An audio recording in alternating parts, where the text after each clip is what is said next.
ममता बनर्जी को एक और बड़ा झटका लगा है। बीरभूम से ममता के भरोसेमंद सहयोगी और कद्दावर नेता अनुव्रत मंडल ऋतव्रत बनर्जी के खेमे में शामिल हो गए हैं। ऋतव्रत बनर्जी ने अनुव्रत मंडल को बीरभूम जिले का अध्यक्ष नियुक्त किया है।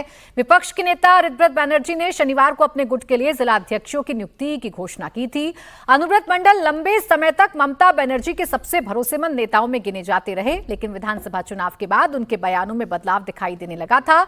उन्होंने कई मुद्दों पर पार्टी की रणनीति पर असहमति जताई और सम्मान नहीं मिलने पर संगठन छोड़ने के संकेत भी दिए थे, और अब उन्होंने ममता बनर्जी का साथ छोड़ दिया है। देखिए, वो टूट-फूटी एक्ट गुट है। तृणमूल से गद्दारी करके निकल गए हैं। वो क्या करते हैं नहीं करते हैं इसमें हमारा कोई इंटरेस्ट नहीं है। जनता जिसको पक्ष में रहेंगे वही होगा। मेरा तो विश्वास है कि अभी जनता ममता बनर्जी के साथ है। वही तृणमूल कांग्रेस का स्थापन किए थे। यही होना चाहिए, रहना चाहिए। अनुव्रत मंडल के ममता बनर्जी का साथ छोड़ने पर बीजेपी ने चुटकी ली। शुवेंदु सरकार में मंत्री अर्जुन सिंह ने क्या कहा, ये भी सुनिए। ममता बनर्जी का जो खास थी वो अभी उनका घर टूट रहा है, घर दूसरे का घर बस रहा है, उसमें हम लोग तो आनंद ले रहे हैं। सीधा सीधा बीजेपी कह रही है कि इसमें हमारा क्या, हम तो आनंद ले रहे हैं, दूसरे का घर टूट रहा है। और ये बात सही भी है, ममता बनर्जी का घर लगातार टूट रहा है। एक एक करके उनके सारे भरोसेमंद उनका साथ छोड़कर जा रहे हैं। अब तो इस बात पर चर्चा कर लेना सही है हर्षवर्धन जी कि उनके साथ बचा कौन है, अब इसी को गिन लें। नहीं प्राची जी, देखिए ममता बनर्जी का साथ लोग छोड़ रहे हैं, लेकिन अनुव्रत मंडल तो गुंडा था। ये तो लफंगा, गुंडा, अपराधी, वसूली करने वाला, ट्रक पार कराने वाला, दुनिया के कुकर्म करने वाला ये तो आदमी था। इसको तो जेल में होना चाहिए। इसकी किसी दूसरी जगह जाने पे कौन सा आनंद भी ईडी का है। मैं यही कह रहा हूं, इसको तो जेल में होना चाहिए। ये ऋतव्रत के खेमे में अगर आ रहा है तो इसका सीधा सा मतलब इसको तो कवर चाहिए बीजेपी का। और फिर इसमें आनंद कहां रह जाएगा? अर्जुन सिंह जी का आनंद हो सकता है, भाजपा का आनंद हो सकता है, जनता का क्या होगा? जनता के लिए तो कष्ट का प्रतीक है ना अनुव्रत मंडल। और इस तरह के अगर सारे गुंडे, एक समय में कहा जाता है कि बीरभूम में पूरा का पूरा काम यही देखता था, तो क्या अब ऋतव्रत बनर्जी के साथ आ जाएगा तो फिर देखेगा ये? और अगर यही देखेगा तो उस सत्ता में, या जिसको हम बहुत अच्छे से समझ में आने वाला इकोसिस्टम में क्या बदलाव आएगा? तंत्र कौन सा बदलेगा? थानेदार किसकी सुनेगा? वो तो भारतीय जनता पार्टी के बाद इसी जिलाध्यक्ष की सुनेगा, क्योंकि इसके पास भी 50-55 विधायक है। और ये बहुत चिंताजनक बात है। ऐसे लोग अगर पार्टी बदल बदल के सरवाइव करेंगे तो ये बंगाल के लिए, बंगाल की जनता के लिए, बंगाल के जनादेश के लिए चिंता की बात है। इसमें आनंद कुछ नहीं है।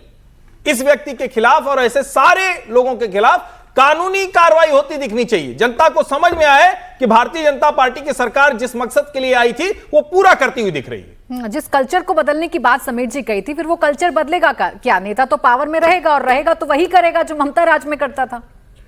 देखिए प्राची, सिर्फ बंगाल तो है नहीं कि बंगाल से ये सिस्टम शुरू हो रहा है, बाकी जगह ऐसा नहीं हो रहा था। महाराष्ट्र में आप देख लो, मध्य प्रदेश में आप देख लो। अजित पवार जिसके बारे में कहा जाता है कि इसको जेल में होना चाहिए, वो भारतीय जनता पार्टी के सत्ता में आते हैं और वित्त मंत्री बन जाते हैं।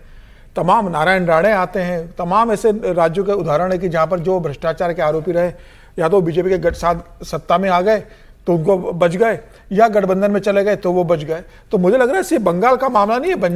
बंगाल तो चूंकि ममता बनर्जी वाला मामला रहा है, पूरे देश के अंदर उसकी चर्चा हुई है। इससे लग रहा है पूरे देश के अंदर ये सिस्टम चल रहा है, और मुझे लगता है कि ये पूरे देश के अंदर बंद होना चाहिए। बंगाल के अलावा सारे देश में इस तरीके से जो भ्रष्ट नेता जो एक सत्ता में रहते हैं, जनता को लूटते हैं, भ्रष्टाचार करते हैं, दूसरी की सरकार आने पर वो उस पार्टी में चले जाते हैं, उसके साथ गठजोड़ कर लेते हैं और अपने अपराध को कवर करा लेते हैं और सजा से बच जाते हैं, और उनकी जो संपत्ति वो बनी रहती है और बढ़ती रहती है। मुझे लगता है इसके खिलाफ सभी राजनीतिक दलों को देखना चाहिए, खासतौर से भारतीय जनता पार्टी को देखना चाहिए, क्योंकि सबसे उम्मीद भारतीय जनता पार्टी की से भ्रष्ट लोगों को भारतीय जनता पार्टी का संरक्षण ना मिले। जो बंगाल के अंदर इतना शानदार भारतीय जनता पार्टी को मैंडेट मिला है, भारतीय जनता पार्टी को किसी भी तरह से जरूरत नहीं है कि अनुव्रत मंडल उनके साथ आए या ऋतुपत बनर्जी उनके साथ आए या ममता बनर्जी आए। स्पष्ट बहुमत आपको मिला हुआ है, आपको कोई जरूरत नहीं है इस तरह के भ्रष्ट लोगों को किसी भी तरह से साथ में जोड़ने की। मुझे लग रहा है कि भारतीय जनता पार्टी को उनके खिलाफ तमाम जांचें करना चाहिए, जनता की लूटी हुई संपत्ति वापस करवाना चाहिए, जो भ्रष्टाचार किया उनको जेल भेजो और एक उदाहरण वहां पर आपको पेश करना चाहिए। जो लेफ्ट के अंदर था वो ममता के साथ चला गया, ममता के बाद वो भारतीय जनता पार्टी के साथ आ रहा है या भारतीय जनता पार्टी की सहयोगी दलों के साथ जुड़ रहा है, तो मुझे लग रहा है कि फिर बंगाल बदलेगा कैसे? यह क्रम तो चलता रहेगा। भारतीय जनता पार्टी को तय करना है कि भाई वो किसी के साथ भी जुड़े, गलत किया है तो सजा होगी। और मुझे लग रहा है अगर भारतीय जनता पार्टी ये बंगाल के अंदर बताती है, शुभेंदु अधिकारी बताते हैं कि भाई मेरी सरकार भ्रष्टाचारी को जेल भेजेगी, तो मुझे लग रहा है कि बंगाल का ये सिस्टम टूटेगा।